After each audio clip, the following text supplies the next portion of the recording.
No.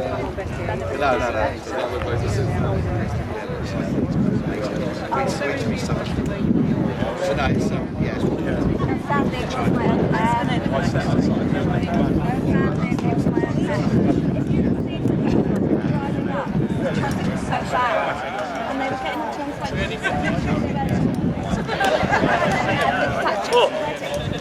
Hey David. I'll move the cone for you, George. Yeah, right. You alright, mate? Thank you for coming. Happy to see you. Show you a seat over there. Darling, you alright? Happy to see you. Yeah. Say hello.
May I, on behalf of Claire, myself and all at Candy Toys Limited, sincerely thank you all for your time to come along today for a very personal event following Andrew Stephen Land's tragic death on the morning of Friday, the 3rd of January of this year. He was my business partner and friend who I'd known for over 39 years. And initially I knew Andrew when we both worked for a small company called Mars Limited. And then 36 years ago, in November 1978, is when we started this business and have both taken it to where it is today. We have invited you here today to remember Andrew's part in our lives. For many of us, it's not just on the business side of life. We have Andrew's family here, his personal and business friends, and his very valuable staff, of whom he was more than proud.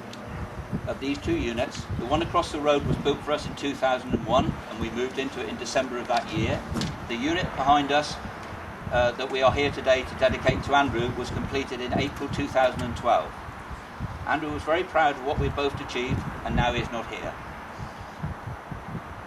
So sad and tragic, I'm sure you'll all agree.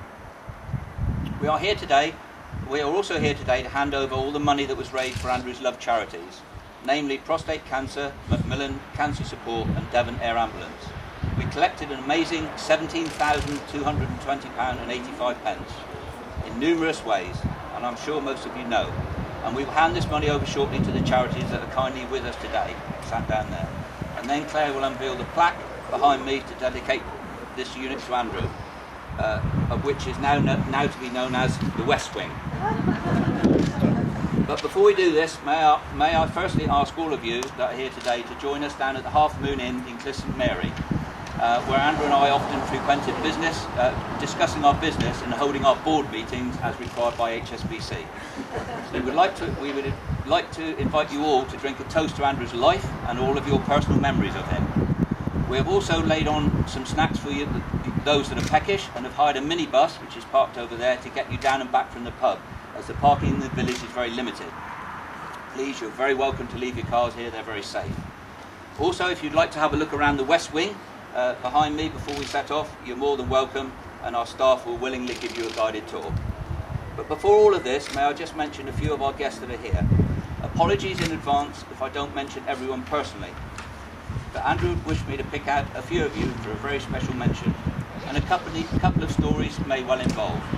Firstly, may I sincerely thank Valerie, George and their daughter Helen, who were the first ever customers of this business, who own and run Cofton Country Holiday Park near Dawlish. Yes, that's just there. They still strongly support us to this day, as do all of our other very valued customers that have taken their valued time up to be with us today. And a couple of stories. Some of you will have heard these before, but they are to do with people and how they have put their trust in us, helped us to get this business to where it is today, and risked their jobs in doing so. Two special very people. Firstly, our ex-bank manager, who doesn't work for HSBC anymore, so I can tell this story. He's called Mike Cullen. Where's Michael? Hello, Michael. Who, when we built that unit across the road, told us that HSBC needed us to put £170,000 of our own money into the build. He was promptly told, as Michael will tell you, that we didn't have any money, as all of our money was already invested into this business. He then quietly told us that he would increase our overdraft by £170,000 for us to take the money out as a drawing and then put it into the bank. Problem solved, he said, as it was. Thank you, Michael. And the other bank man called Ian Burford. Where's Ian Burford? There's Ian Burford, who at the time worked for the Bank of Scotland, he doesn't anymore, who we used to fund our vehicles and racking with at the time. We were actually having two 12,500 square foot mezzanine floors installed across the road, which were costing us £180,000. And we honestly had no idea where we were going to how we were going to fund them. And they were actually half built when we were still arguing and trying to get the money. Ian advised us that banks didn't like mezzanine floors, and the maximum they would fund was 20%, and he told us that they would struggle to get that. Perhaps we could call it racking, he suggested, of which we did. And then Ian forged all the numbers that are stamped onto each piece of racking, and his bank went on to fund a new project called Racking Mez. And there are many other stories. Many people here have exceeded what can be expected of what is normally expected of people, and helped us again. And over the many years, we have known most of you here. And one bunch of people that we can never thank enough is our staff, especially all the long-term members. One I'd like to mention especially is called Howard. Howard joined us in April 1979, some 6 months after we actually started this business, and he's still here. Where's Howard? We also have two drivers who are actually here as well, Mark and Carl, wherever they are. They've both been with us for over 25 years. And also Mark in sales, wherever Mark is. We call him Fatty. Has been with us for over 20 years. And we have numerous other long-term members of staff, too many to mention personally, but they are more than appreciated. I'd also like to sincerely thank Claire for all of her cooperation and support since she has become my new business partner. And last but not least, and this has nothing to do with today, but I never very often thank my better half. So I'd like to thank her, my long-term partner in my private life, Sharon Leslie, who welcomes me home, feeds me well, looks after me, and has never moaned at all the hours I give to this fantastic business called Candy Tours Limited. That will more than miss my and your mate and friend, Andrew. May I now ask that Claire and the three charity representatives come up and accept the donations that have been made in the name of Andrew, and then Claire will unveil the plaque, now known as the Westwick. Again, thank you sincerely for coming.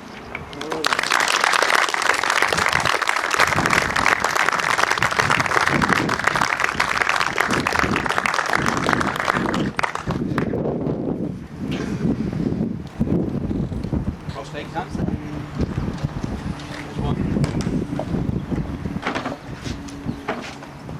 There, Andrew.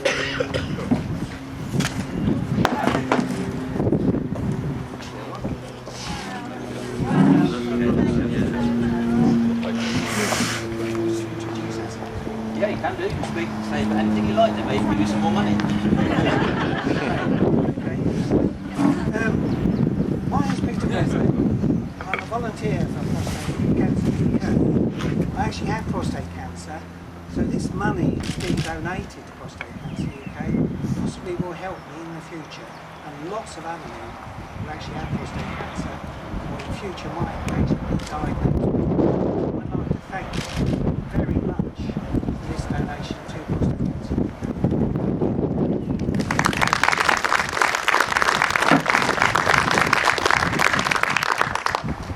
Good afternoon, everybody. My name is Bridget Hill. I'm the fundraising manager for Macmillan Cancer Support in the local area. I'd like to thank you very much indeed. I'm extremely humbled by this magnificent donation. And we will obviously put it to excellent use on various projects within Devon. We're working on what we'd like to achieve is that no one should face cancer alone, and this money will go a long way to that mission. Thank you very much.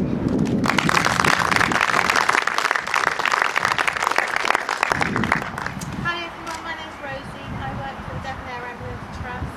I don't know if you know, but we don't get any money for the government or the lottery. Every single penny that keeps our helicopters in the air comes from people like you and your generosity. So thank you. My son was airlifted when he was 11, and because of people like you, he wouldn't be here today, grumpy teenager that he is now. So thank you from the bottom of my heart. You will be saving lives.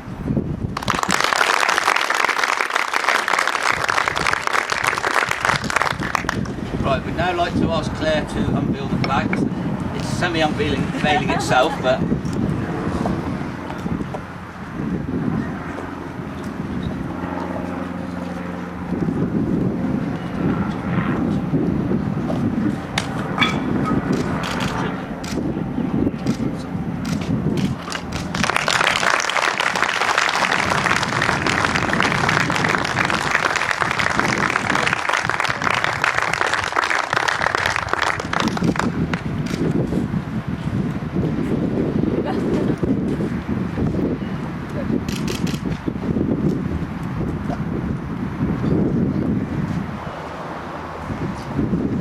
and that's it. Thank you very much for coming. We go to the pub now.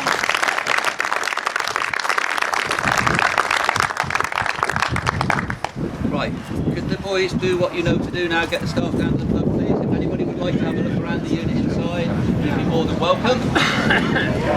The minibus is over there. Take 15 people. Thanks, Mark. I don't make no.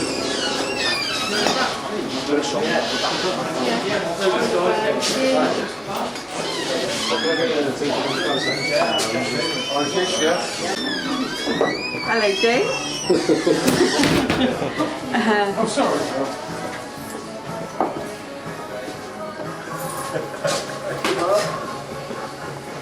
There, that's another shandy there and a wire cutting.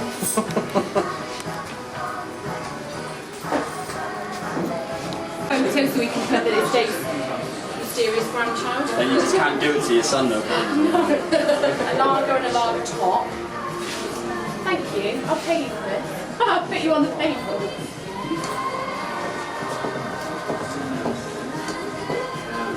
Biggest concerns are good. Right, John? No, he's intelligent, you start stripping. I got one Saturday. John Bailey was there and he went up, what's the song about stripping? It's Cock and I'll Rock, and they came up and put it on. And I went, God, he's not doing it. He was hammered, but he wouldn't do it. You would have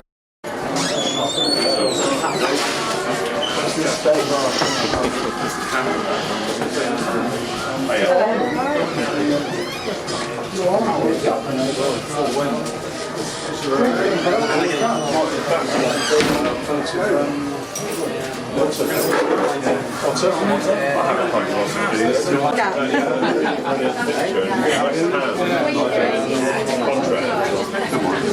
next time I saw him was in Exeter. Her mum wanted to go there, you know. So I haven't been there. I suppose, you know, it's a nice place to go, really. I'm out of service kids because they were here today. All the benches are really